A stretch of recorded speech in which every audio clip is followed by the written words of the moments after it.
രാജ്യത്തെ നടുക്കിയ കൊൽക്കത്ത ആർജിക്കർ മെഡിക്കൽ കോളേജിലെ ബലാത്സംഗ കൊലപാതക കേസിലെ വിധി ഇന്നാണ്. സീൽദ സെഷൻസ് കോടതി ജഡ്ജി അനിർഖാൻ ദാസ് ആണ് വിധി പ്രഖ്യാപിക്കുക. ബലാത്സംഗം, കൊലപാതകം അടക്കമുള്ള കുറ്റങ്ങളാണ് പ്രതി സഞ്ജയ് റോയ്ക്കെതിരെ ചുമത്തിയിരിക്കുന്നത്. വിനീത വിജി ആണ് ഡൽഹിയിൽ നിന്ന് കൂടുതൽ വിവരങ്ങളുമായി ചേരുന്നത്. വിനീത, വെരി ഗുഡ് മോർണിംഗ്. നമ്മുടെ നാടിനെ, രാജ്യത്തെ നടുക്കിയ ഒരു കേസാണ് ആർജിക്കർ മെഡിക്കൽ കോളേജിലെ ബലാത്സംഗ കൊലപാതക കേസ്. ഡ്യൂട്ടിയിലുണ്ടായിരുന്ന ഒരു വനിതാ ഡോക്ടറാണ് അതിക്രൂരമായി ബലാത്സംഗത്തിന് ഇരയായി കൊല്ലപ്പെട്ടത്. അപ്പോൾ ആ സാഹചര്യത്തിൽ ഈ വിധി ഇന്ന് പ്രസ്താവിക്കാൻ പോകുന്നു. അപ്പോൾ അതിന്റെ ഏതൊക്കെ വകുപ്പുകൾ പ്രതികൾക്കെതിരെ ചുമത്തിയിട്ടുണ്ട്, എത്ര പ്രതികൾ ഈ കേസിൽ അകപ്പെട്ടിട്ടുണ്ട്, അതിന്റെ വിശദാംശങ്ങൾ എന്താണ്, എത്ര മണിക്കാണ് വിധി പ്രസ്താവം ഉണ്ടാവുക?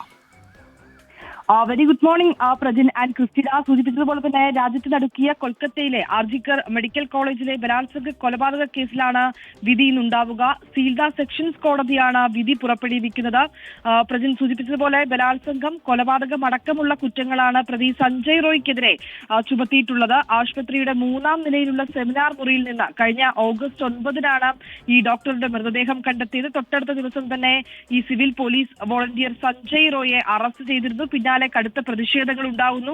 ഈ കേസിന്റെ ഗൗരവ സ്വഭാവം കൂടി കണക്കിലെടുത്ത് അന്വേഷണം പിന്നീട് CBIക്ക് കൈമാറുന്ന ഒരു സാഹചര്യവും ഉണ്ടായി. നവംബർ 12-ന് ആരംഭിച്ച വിചാരണ ജനുവരി 9-നാണ് പൂർത്തിയായത്. 57 ദിവസം നീണ്ട വിചാരണയ്ക്കിടെ 50 സാക്ഷികളെയാണ് വിസ്തരിച്ചത്. ഈ കുറ്റകൃത്യം നടന്ന് 162-ാം ദിവസമാണ് സീൽദ കോടതിയിലെ additional district and sessions judge Anirban Das വിധി പറയുന്നത്. ഇത് രാവിലെയോടുകൂടി തന്നെ ഈ കേസിന്റെ വിധി പ്രസ്താവന അടക്കം ഉണ്ടാകുമെന്നാണ് നമുക്കിപ്പോൾ അറിയാൻ കഴിയുന്നത്.